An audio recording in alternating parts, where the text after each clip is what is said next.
हरे कृष्ण।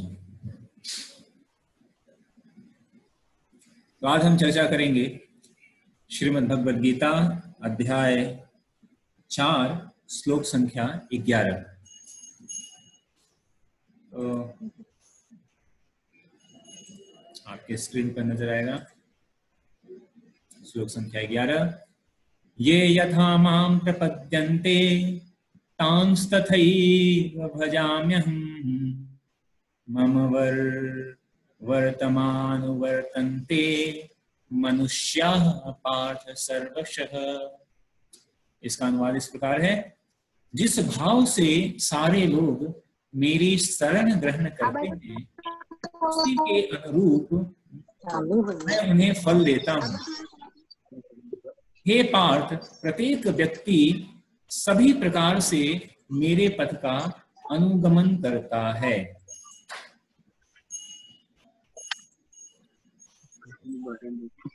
ओम अज्ञानतिमिरान्धस्य ज्ञानाञ्जनशलाकया चक्षुरुन्मीलितं येन तस्मै श्रीगुरुवे नमः। तो यहाँ पर भगवान चर्चा कर रहे हैं, भगवान यह बात कह रहे हैं कि जिस भाव से सारे लोग मेरी शरण ग्रहण करते हैं उसी के अनुसार मैं उन्हें फल देता हूँ। ये पार्थ, प्रत्येक व्यक्ति सभी प्रकार से मेरे पथ का अनुगमन करते हैं। तो प्रभुपाद तात्पर्य लेते हैं और साथ ही साथ चर्चा करेंगे। प्रत्येक व्यक्ति कृष्ण को उनके विभिन्न स्वरूपों में खोज रहा है। प्रभुपाद सबसे पहले कहते हैं, हर एक व्यक्ति वास्तविक रूप में वह कृष्ण को ही खोज रहा है। हर एक व्यक्ति कृष्ण को खोज रहा है, लेकिन कृष्ण को उनके विभिन्न स्वरूपों में खोज रहा है। कई बार हम कैसे समझते हैं कि हर व्यक्ति कृष्ण को खोज रहा है? देखिए, हर व्यक्ति आनंद में रहना चाहता है, आनंद को खोज रहा है, आनंद की खोज। हर व्यक्ति आनंद में रहना चाहता है और आनंद को खोज रहा है। और यह जो आनंद है, यह आनंद कौन है? ये भगवान है। ब्रज में आनंद भयो जय कन्हैया लाल की। जन्माष्टमी भी हम गाते हैं कि ब्रज में कौन हुआ? आनंद हुए। ऐसा कोई नहीं गाता है कि ब्रज में कन्हैया हुए। क्या गाते हैं? ब्रज में आनंद हुए। आनंद जो है ब्रज में जन्म लिए। तो भगवान का नाम है आनंद।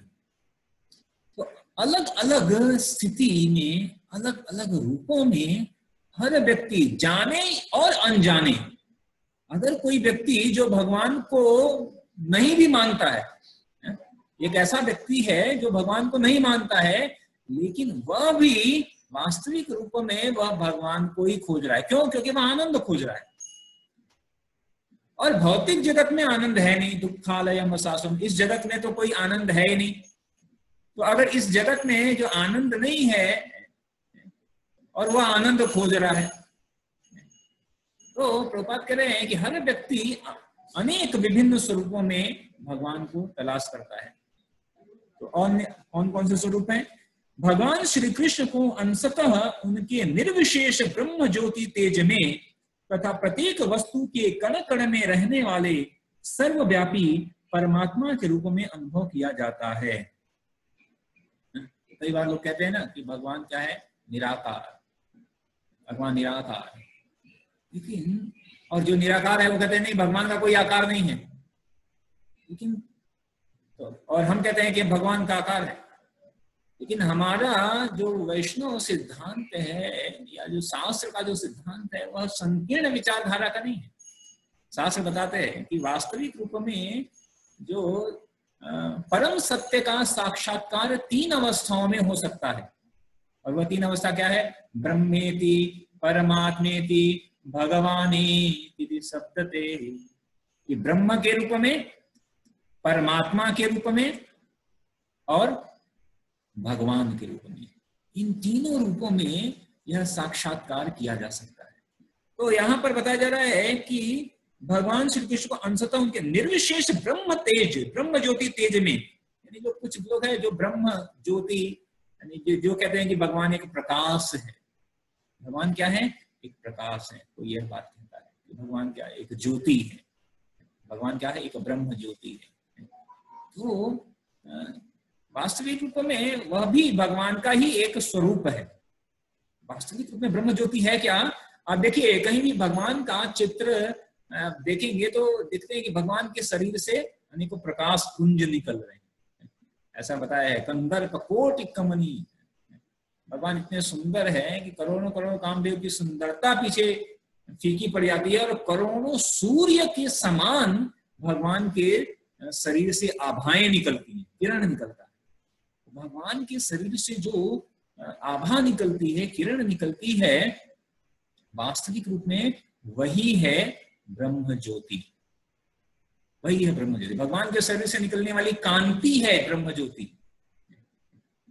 तो प्रभुपाद यहाँ पे कह रहे हैं कि कुछ लोग जो है ब्रह्म ज्योति के रूप में भगवान की उपासना करना चाहते हैं, और कुछ लोग जो है कण कण में उपस्थित जो परमात्मा है उनके रूप में, जो परमात्मा के रूप में जो है वह उपासना करना चाहते हैं।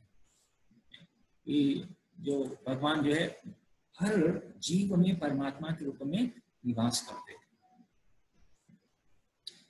लेकिन कृष्ण का पूर्ण साक्षात्कार तो उनके शुद्ध भक्त ही कर पाते हैं। लेकिन वास्तविक रूप में भगवान क्या है? भगवान जो ब्रह्मेति परमात्मेति भगवानीति शब्द थे, जो भगवान पूर्ण साक्षात्कार है। प्रभुपाद इसके लिए उदाहरण देते हैं, यहाँ पे नहीं, इससे पहले प्रभुपाद भगवद गीता में उदाहरण देते हैं कि जैसे सूर्य है, तो सूर्य क्या है? सूर्य की किरण। सूर्य और सूर्य की किरण में कोई अंतर नहीं है। कभी कभी हमारे आंगन में सूर्य की किरण आ जाती है तो कहते हैं कि बेटा उदिया देखो सूर्य आंगन तक चला आया। तो सूर्य ऐसा नहीं कि सूर्य ऊपर से उतर कर आंगन में आके खड़ा हो गया, नहीं। क्या आया है? सूर्य की किरण। तो सूर्य और सूर्य की किरण में कोई अंतर नहीं है। लेकिन अगर ये कोई कहे कि नहीं, सूर्य मतलब सूर्य की किरण ही है और कुछ नहीं है, तो यह पूर्ण ज्ञान नहीं है। तो सूर्य मतलब सूर्य की किरण भी है, लेकिन अगर उससे और कोई ज्ञानी होगा तो उससे और आगे जाएगा तो कहेगा कि नहीं, ये जो किरण है इसका एक स्रोत है। तो ये सूर्य क्या है? एक ग्लोब भी है, एक गोला भी है। तो ये एक दूसरा उससे ऊपर का साक्षात्कार होगा। लेकिन उससे भी बड़ा अगर कोई साक्षात्कारी होगा, ज्ञानी होगा, तो वो उससे ऊपर भी कहेगा नहीं, सूर्य केवल गोला नहीं है, आग का केवल गोला नहीं है, सूर्य एक व्यक्ति भी है जिनका नाम है विवस्वान। उसी तरह जो भगवान है, भगवान ज्योति के रूप में, ब्रह्म ज्योति के, भगवान के शरीर से निकलने वाली कांति है ब्रह्म ज्योति। कुछ लोग सिर्फ वहां तक ही उपस्थित, वहां तक ही भगवान को जानते हैं, लेकिन उससे ऊपर कुछ भगवान को परमात्मा के कण कण में, हृदय में परमात्मा के रूप में उपस्थित भगवान को जानते हैं। लेकिन जो भक्त है वह वास्तविक ओरिजिनल जो भगवान है, पूर्ण पुरुषोत्तम भगवान, उनका जो उनको वह जान सकता है, पहचान सकता है। यह संभव कैसे है? केवल और केवल भक्ति के द्वारा। तो प्रभुपाद कह रहे हैं केवल शुद्ध भक्त ही भगवान का पूर्ण साक्षात्कार कर पाते हैं। फलतः कृष्ण प्रत्येक व्यक्ति की अनुभूति के विषय हैं, और इस तरह कोई भी और सभी अपनी अपनी इच्छा के अनुसार तुष्ट होते हैं। प्रभुपाद कह रहे हैं देखिए, कृष्ण तो सबके लिए है, सबके लिए अनुभव की है, लेकिन कोई भगवान को निराकार के रूप में अनुभूति करता है, कोई भगवान को परमात्मा के रूप में अनुभूति करता है, और जो शुद्ध भक्त है वो भगवान को पूर्ण पुरुषोत्तम है, साक्षात्कार आमने सामने ऐसा अनुभूति कर सकते हैं।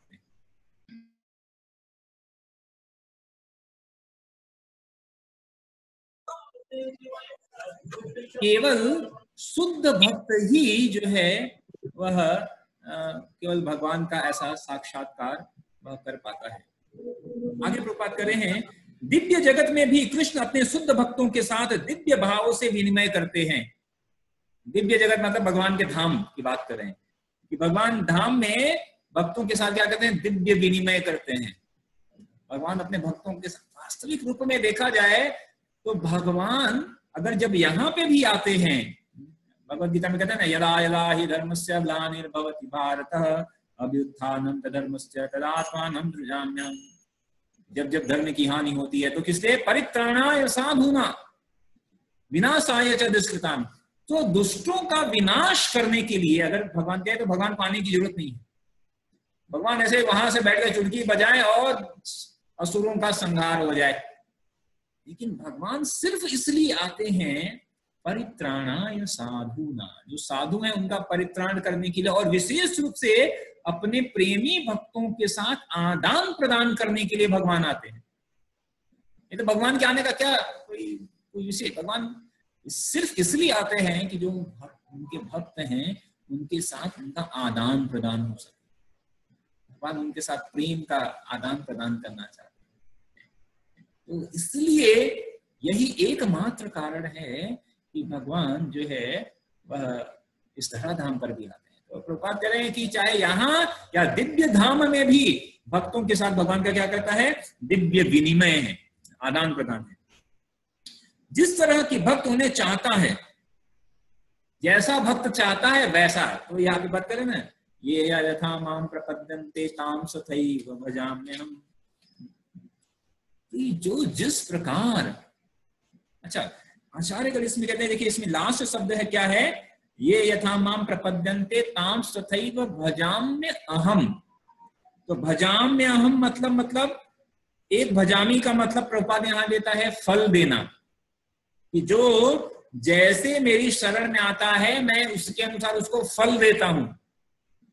और एक भजामी का एक अर्थ होता है भजन करना भी, यानी याद करना, भजना, जैसे हम बसते हैं भगवान। तो एक अर्थ ये भी हो गया है कि जो जैसा, ये यथा माम, हम जितनी शरण में भगवान के जा रहे हैं, ठीक है, उतना ही भगवान हमें फल देंगे। और प्रेमी भक्तों के लिए क्या है कि उतना ही भगवान भी अपने भक्त को भजते हैं। ऐसा कभी सुना है कि भगवान किसी भक्त का भजन करें? भगवान किसी भक्त का भजन करें? नहीं, ऐसा नहीं। भगवान मतलब कहते हैं ना, नरोत्तम दास ठाकुर कहते हैं कि गोविंद कहे न मोर वैष्णव परान। गोविंद क्या कह रहे हैं कि वैष्णव क्या है? मेरे प्राण हैं। और वैष्णव क्या कहते हैं? वैष्णव कहते हैं कि गोविंद हमारे प्राण। वैष्णव कहते हैं कि जो गोविंद तुम्हारे हृदय गोविंद विश्राम। वैष्णव के हृदय में गोविंद क्या करते हैं? भगवान क्या करते हैं? विश्राम करते हैं। और ऐसे भक्तों के हृदय में भगवान निवास कर, भगवान क्या कहते हैं कि यह वैष्णवगण क्या है ना, मेरे प्राण हैं। ये वैष्णव क्या है? भक्त क्या है? मेरे प्राण हैं। तो जैसे हम भगवान का भजन करते हैं वैसे ही भगवान भी अपने भक्तों का ऐसा ध्यान रखते हैं, भजन करते हैं। ठीक है। तो यहाँ पे प्रभुपाद फिलहाल कह रहे हैं फल देने के लिए। तो कई बार हम ऐसा सोचते हैं कि हम भगवान की इतनी भक्ति कर रहे हैं और भगवान हमें उतना फल नहीं दे रहे हैं। फल कहाँ दे रहे हैं? कभी इतना भक्ति करें, इतनी समस्या है, वो चीज सही नहीं हो रही है मन में, या कभी अंदर की करें कि इतना समस्या है, काम क्रोध लोभ वो भी नहीं जा रहा है, बस कभी कभी उल्टा होता जाता है, ईर्ष्या द्वेष बढ़ रहा है, या और भी समस्याएं हैं। तो हम भक्ति कर रहे हैं लेकिन ये सब जा क्यों नहीं रहा है? तो भगवान कह रहे हैं कि देखो, ये जो कहते हैं ना कि ये टू वे ऐसा है कि आप जितना आगे आओगे मैं भी उतना आगे आऊंगा। अगर हम 2% वाली भक्ति कर रहे हैं तो भगवान कह रहे हैं तुमको फल भी मैं 2% वाला दूंगा। कलयुग में व्यक्ति क्या चाहता है? कलयुग में व्यक्ति चाहता है कि वो भक्ति कितना करे? 2%, और फल चाहिए उसको 100%। हम देखें कि बाहर कई बार लोग अन्य जगह पर जाते हैं और धोखा क्यों खाते हैं? अन्य जगहों पर जाकर धोखा क्यों खाते हैं? क्यों? इसलिए खाते हैं क्योंकि वह भक्ति के विधि विधान, शास्त्र के नियमों का पालन नहीं करना चाहते हैं, लेकिन साथ ही साथ एक स्टंप चाहते हैं कि मैं भी, देखो मैं भी भक्त हूं भाई, मैं भी आध्यात्मिक हूं, मैं भी पूजा पाठ करता हूं। आप किसी से कहो तो कहेगा, तुरंत कहेगा मैं भी पूजा पाठ करता हूं, मैं भी वहां जाता हूं, मैं भी ये करता हूं, मैं भी वो करता हूं। वो भी हर व्यक्ति बोलना चाहेगा। ठीक है, लेकिन अगर आप बताओगे नहीं नहीं मैं ठीक है कब करता हूँ, सुबह सुबह उठा और अगरबत्ती दिखा दिया भगवान को, बस 2 मिनट भगवान को अगरबत्ती दिखाया और हम चाहते हैं कि भगवान हमारा फिर उसके बाद सारा डिमांड पूरी लिस्ट निकाल दिया, सुबह से लेकर शाम तक का सारा लिस्ट निकाल दिया। भगवान 2 मिनट अगरबत्ती दिखाया, अब ये करो, अब ये करो, अब ये करो, ऐसा लोग चाहते हैं। और अगर नहीं किया तो कहेंगे नहीं मतलब ये पावरफुल भगवान नहीं है, फिर किसी दूसरे के पास जाएं जो मेरी इच्छाओं की पूर्ति कर सके। तो इसीलिए जो लोग हैं वह, लेकिन भगवान जो है वह कहते हैं ना, भगवान को कोई धोखा नहीं दे सकता। हम किसी अन्य को तो धोखा दे सकते हैं या अपने आप को, लेकिन भगवान को धोखा नहीं। भगवान कह रहे ये यथाम प्रपद्यन्ते, आप जितना आगे आओगे, आप जितना आगे आओगे, आप मेरे को जितना समर्पित होंगे, मैं भी उतना ही ताम तथैव भजाम्यहम्, मैं भी उतना ही समर्पित हो जाऊंगा। तो अगर हम भगवान को पूर्ण समर्पित हो जाए तो भगवान ऐसे भक्तों के लिए भी पूर्ण समर्पित हो जाते हैं। भगवान भी भक्त के लिए समर्पित हो जाते हैं, सिर्फ हम ही समर्पित नहीं होते हैं। जब कोई भक्त पूर्ण समर्पित हो जाता है तो भगवान क्या कहते हैं, भगवान ये कहते हैं हम भक्त पराधीन हो, मैं ऐसे भक्त का क्या हो जाता हूँ, पराधीन हो जाता हूँ। तो ये बहुत ही महत्वपूर्ण श्लोक है, इसको और समझना पड़ेगा। कोई एक भक्त कृष्ण को परम स्वामी के रूप में चाह सकता है। प्रभुपाद कह रहे हैं कि कोई भक्त जो है भगवान को स्वामी के रूप में चाह सकता है, दूसरा अपने सखा के रूप में, तीसरा अपने पुत्र के रूप में, चौथा अपने प्रेमी के रूप में। अलग अलग जो है रस है, उस रस में अलग अलग व्यक्ति भगवान से अलग अलग संबंध स्थापित करने की चाह रखता है। कृष्ण सभी भक्तों को समान रूप से उनके प्रेम की प्रगाढ़ता के अनुसार फल देते हैं। तो अगर कोई भगवान से प्रेमी का संबंध रखना चाहता है तो भगवान उसके साथ प्रेमी का संबंध रखेंगे। कोई मित्र बनाना चाहता है तो मित्र, कोई माता पिता या ऐसा स्वामी तो भगवान उसके स्वामी बन जाएंगे। तो हम जैसा संबंध रखना चाहते हैं भगवान उसके अनुसार भी हमारी इच्छा पूर्ति करते हैं, समान फल देते हैं। भौतिक जगत में भी ऐसी ही विनिमय की अनुभूति होती है। देखते हैं ना, प्रभुपाद कह रहे हैं भौतिक जगत में भी ऐसी अनुभूति है। कभी कोई मित्र बनाता है तो किसी को माता पिता बनाता है, इस तरह।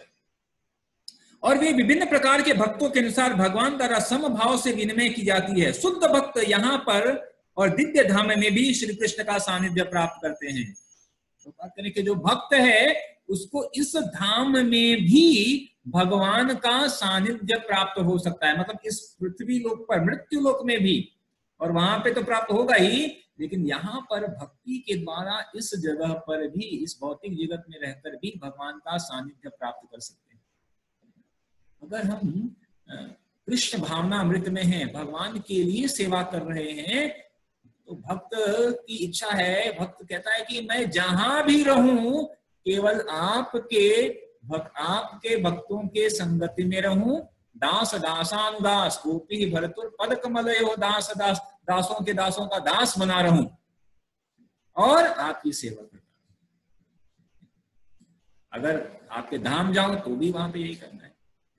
ऐसा नहीं है कि हम जब ये अभी हम 16 माला जब कर रहे हैं, ये सब कर रहे हैं, और फिर धाम जाएंगे तो फिर आराम से आराम करेंगे। अभी तो पहुंच गए भगवान के धाम, अभी कुछ काम नहीं करना है, अब आराम करेंगे। नहीं, भगवान के धाम में भी जाकर वही कार्य करना है जो यहाँ कर रहे हैं।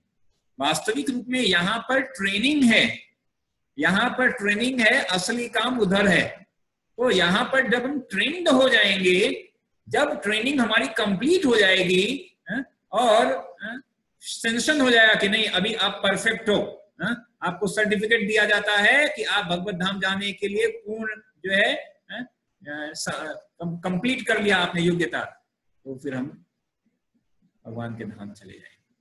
वहां पर भी जाके भगवान की सेवा करेंगे, वहां भगवान का स्मरण करेंगे। तो भक्त को चाहे यहां रहे या भगवान के धाम रहे, भक्त का काम क्या है? भगवान की सेवा। आगे प्रभुपाद कर रहे हैं, इस तरह वो उनकी प्रेमा भक्ति का दिव्य आनंद प्राप्त करते हैं। किंतु जो निर्विशेषवादी हैं और जो जीवात्मा के अस्तित्व को मिटाकर आध्यात्मिक आत्मघात करना चाहते हैं, कृष्ण उनको भी अपने तेज में लीन करके उनकी सहायता करते हैं। अब प्रपात पुनः बात कर रहे हैं ब्रह्म ज्योति वालों के लिए। ठीक है, आपने ये सिद्धांत कई बार सुना होगा कि हम आत्मा है और एक समय आएगा कि आत्मा और परमात्मा, मृत्यु के बाद आत्मा क्या होती है, परमात्मा में विलीन हो जाती है। तो यह जो सिद्धांत है यह निर्विशेषवादी मायावाद सिद्धांत है कि हम आत्मा है और परमात्मा में लीन हो जाएंगे तो हमारा अस्तित्व खत्म हो जाएगा। तो यह जो सिद्धांत है भक्त इसको ये इच्छा भी नहीं करता है, इसकी इच्छा नहीं करता है, ऐसे मुक्ति की इच्छा नहीं करता है। भक्त चाहता है कि मैं भगवान की सेवा करूं। अभी सेवा करना है मान लीजिए, या प्रेम करना है, हमारा क्या है, हम भगवान से प्रेम करना चाहते हैं। तो अब आपको एक कहा जाए कि एक यहाँ पे लाइट है, प्रकाश है, प्रकाश पुंज है, प्रकाश पुंज है, उसको प्रेम करो। कैसे उसको प्रेम करो? प्रेम करने के लिए भगवान का सुंदर जो है रूप होना चाहिए, या भगवान की सेवा करने के लिए प्रकाश की कैसे सेवा करेंगे? प्रकाश की कैसे सेवा करेंगे? यहाँ तक कि जो योगी लोग हैं जो परमात्मा के रूप में भगवान का ध्यान करते हैं, वो ऐसे ध्यान करते हैं और हृदय के अंदर परमात्मा को देख देख कर वो मुस्कुराते रहते हैं। वाह क्या आनंद आनंद। यानी भक्त वो भी नहीं चाहता।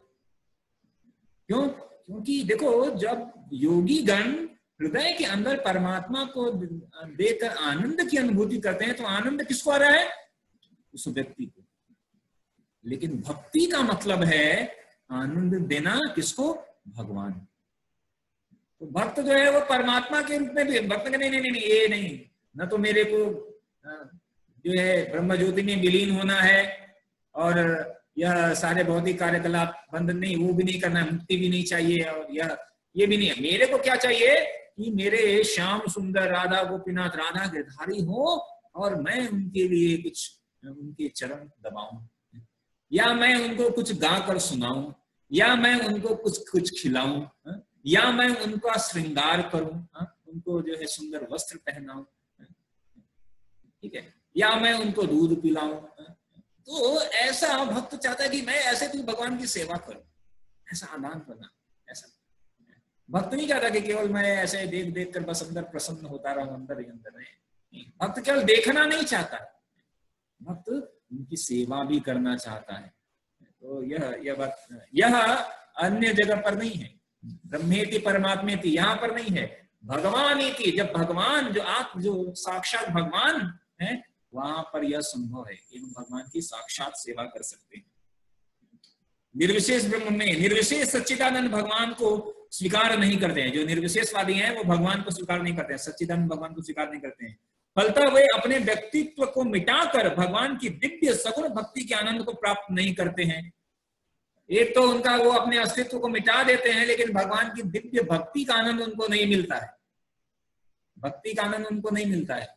ये भक्ति का आनंद बहुत ही दुर्लभ आनंद है जो केवल भक्तों के लिए ही है। और भगवान भगवद गीता में ये भी बात कह देते हैं कि केवल भक्त्या माम अभिजानाति, केवल भक्ति के द्वारा भक्त ही मुझको जान सकते हैं, अन्य कोई भी भगवान को समझ नहीं सकता है। ज्ञानी से लेकर कोई भी, कर्मी योगी ज्ञानी ध्यानी, कोई समझ नहीं सकता।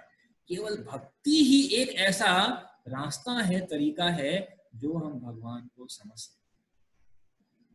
और हम उस भक्ति के रास्ते पर हैं।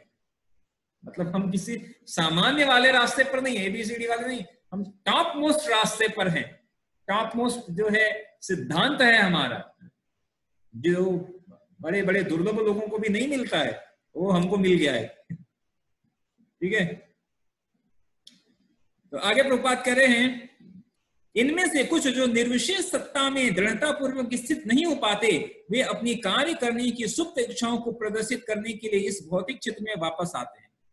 तो जो निर्विशेष में लीन हो जाते हैं, तो अभी प्रकाश में लीन हो गए, लेकिन उनको करने के लिए कुछ नहीं है।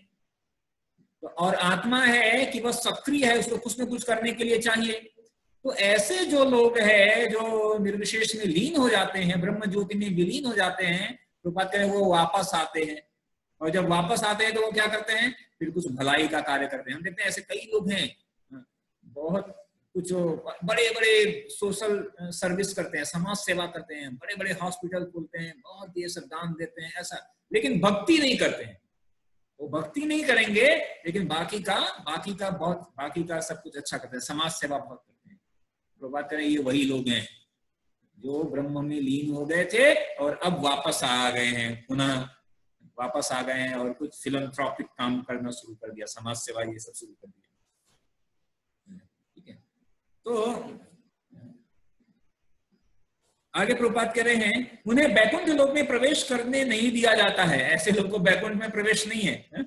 उन्हें भौतिक लोक में कार्य करने का अवसर प्रदान किया जाता है। तुम वापस जाओ भौतिक जगत में, दोबारा वहां पे कुछ काम करो, समाज काम या सकाम कर्म या जो भी वो सब करो। तो दूसरे शब्दों में प्रत्येक व्यक्ति की सफलता भगवान की कृपा पर आश्रित होती है। अच्छा, दूसरा, एक बार कई भक्त ऐसा भी कहते हैं कि भगवान कह रहे हैं, ये यथा माम प्रपद्यन्ते, कि आप जितना आओगे आगे, आप जितना करोगे मैं भी उतना करूंगा। कहते हैं ये तो लेन देन हो गया ना, जैसे कोई कहे कि आपने मेरे को इतना दिया तो मैं भी उतना ही दूंगा।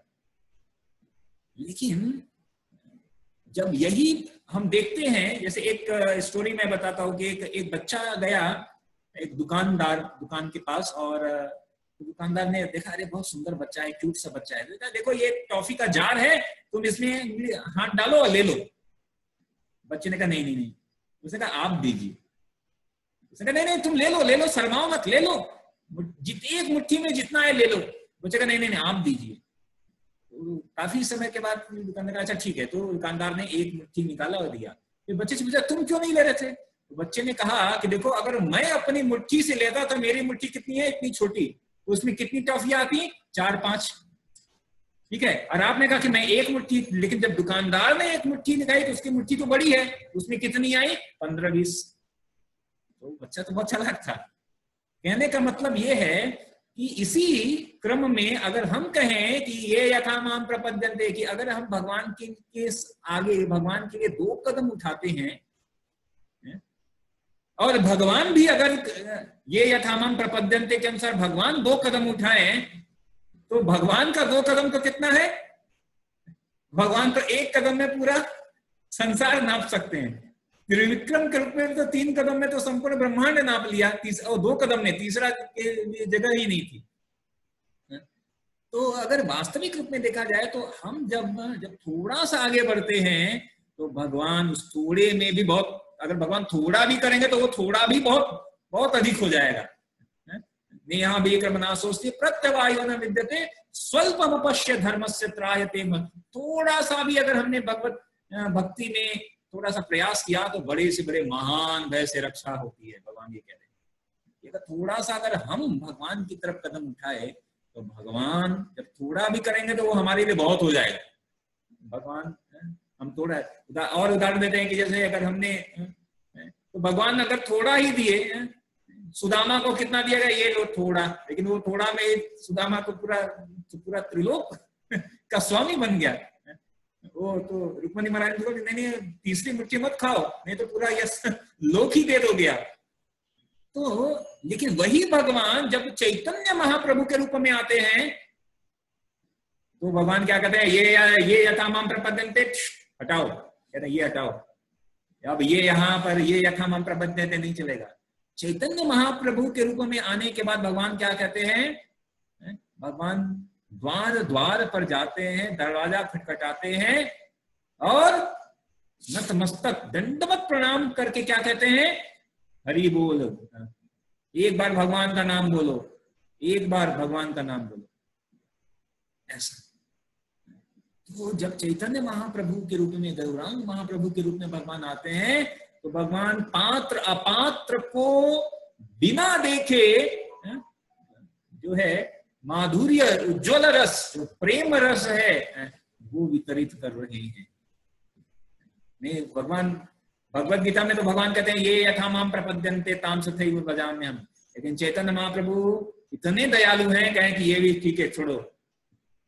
नहीं तो अगर ऐसा देखा जाए कि देखो तुम्हारी जितनी योग्यता है मैं उतना ही तुम्हें दूंगा, तो अब अगर हम देखें तो हमारी योग्यता ही नहीं है। गुरु महाराज कई बार अपने प्रवचन में ये बात कहते हैं, हालांकि महाराज को जो है यह विनम्रता पूर्वक कहते हैं कि मेरे को यह जो भक्त वत्सल नाम है यह पसंद नहीं है। क्यों? क्योंकि भक्त वत्सल मतलब क्या है कि जो भक्त हैं भगवान उनकी रक्षा करते हैं, उनके प्रति प्रिय हैं, लेकिन हम तो भक्त हैं नहीं। तो जब भक्त वत्सल नाम सुनते हैं तो कुछ मजा नहीं आता है अपने को, लेकिन जब भगवान का नाम सुनते हैं पतित पावन, तब प्रसन्न हो जाता है, मन कर पतित पावन है, वाह ये बढ़िया नाम है भगवान का। क्यों? क्योंकि हम हैं पतित और भगवान है पतित पावन। तो हम पतितों में नंबर 1 और भगवान पतित पावन में नंबर 1, ये है जोड़ी नंबर 1। जोड़ी नंबर 1 बन गई कि हम पतितों में नंबर 1, भगवान पतित पावन नंबर 1। ठीक है। तो हम सुनते हैं दीन बंधु, तो हम दीनहीन है तो दीन बंधु। तो यह जब नाम सुनते हैं तो अब हमें थोड़ा ये नाम सही है भगवान का, पतित पावन, दीन बंधु, करुणा सिंधु, ये दीन बंधु करुणा सिंधु, ये नाम थोड़ा अच्छा लगता है। तो अपने को विश्वास आता है कि नहीं चलो ठीक है, कहते हैं ये पतित पावन नाम बहुत अच्छा है हमारे लिए। तो चैतन्य महाप्रभु वही पतित पावन है वो, और वो पतितों का मतलब वो डेटा में देखते हैं, पूरा होल सेल में सारे पतितों को पावन करने वाले ऐसे चैतन्य महाप्रभु। वो ये यथा माम प्रपद्यन्ते भी, उसको भी हटा दिया गया, इसको हटाओ, क्योंकि अगर इसके अनुसार देखा जाए तो हम सब तो फिर कहाँ देखा जाए कि तुम जितनी भक्ति करोगे मैं तुमको उतना फल दूंगा। अब हमारी भक्ति तो ऐसे ही 1% 2% में आएगी तो अपना तो काम बिगड़ जाएगा। लेकिन चैतन्य महाप्रभु, नित्यानंद प्रभु जब आते हैं, जब उनकी हम शरण में जाते हैं, तब तो फिर वास्तविक रूप में तो इसलिए कहा गया है कि वास्तविक रूप में यह कृष्ण भक्ति जब तक हम चैतन्य महाप्रभु नित्यानंद प्रभु को पूर्ण समर्पित नहीं होंगे, जब तक हम उनकी आराधना नहीं करेंगे, तब तक हम जो है हमारा उद्धार होना मुश्किल है इस कलयुग में। इसीलिए यह जो संकीर्तन आंदोलन है चैतन्य महाप्रभु लेकर आए, संकीर्तन आंदोलन, तो विशेष रूप से हमें इस कलयुग में चैतन्य महाप्रभु और नित्यानंद गौर निताई की आराधना करना है, उनको समर्पित होना है, और उनको जो है प्रसन्न करना बहुत आसान है, बहुत आसान है उनको प्रसन्न करना। तो फिर भी भगवान यहाँ पे कह रहे हैं ये यथा माम प्रपद्यन्ते ताम सुथैव भजाम्यहम्, तो उस रूप में भी हम देख सकते हैं, उस रूप में भी सही है। और ऐसे तो अपने गौर नित्यानंद तो है ही हमारे लिए, हम जैसे पतितों के लिए स्पेशल डिस्काउंट ऑफर लेकर आए हुए हैं। ठीक है, ये समय समाप्त हो रहा है, अभी एक मिनट बाकी है, यहाँ पे चर्चा समाप्त करते हैं। तो लास्ट में तो आगे काफी बड़ा नहीं आगे है, ये भी बात कहता काम सर्व कामो मां मोक्ष काम उदारधि तीव्रेण भक्ति योगेन यजते पुरुषम परम। मनुष्य चाहे निष्काम हो या निष्काम या फल का इच्छुक हो या मुक्ति का इच्छुक क्यों हो, कोई भी हो, भगवान की शरण में आ जाए बस। प्रभुपाद या तात्पर्य में अंतिम यह बात कहकर समाप्त करते हैं। तो कहने का मतलब ये है कि हमें अपनी भक्ति को और बढ़ाना है, और हम जितना समर्पित होंगे भगवान हमें वास्तविक रूप में अपने पास बुलाने के लिए भगवान भी उतने उत्सुक हैं, तो उतना जल्दी हमें बुलाएंगे। तो हम अपना 100% प्रयास करें। ठीक है, हमारा 100% प्रयास भी कितना होगा, 10%, 20%, 30%, लेकिन हम जब पूर्ण प्रयास करेंगे तो भगवान देखकर फिर कृपा भगवान देते हैं हमारे प्रयास को देखकर, और जब भगवान कृपा बरसाएंगे तो फिर हम भगवान की कृपा के द्वारा ही हम भगवान को प्राप्त कर पाएंगे। ठीक है, हरे कृष्ण।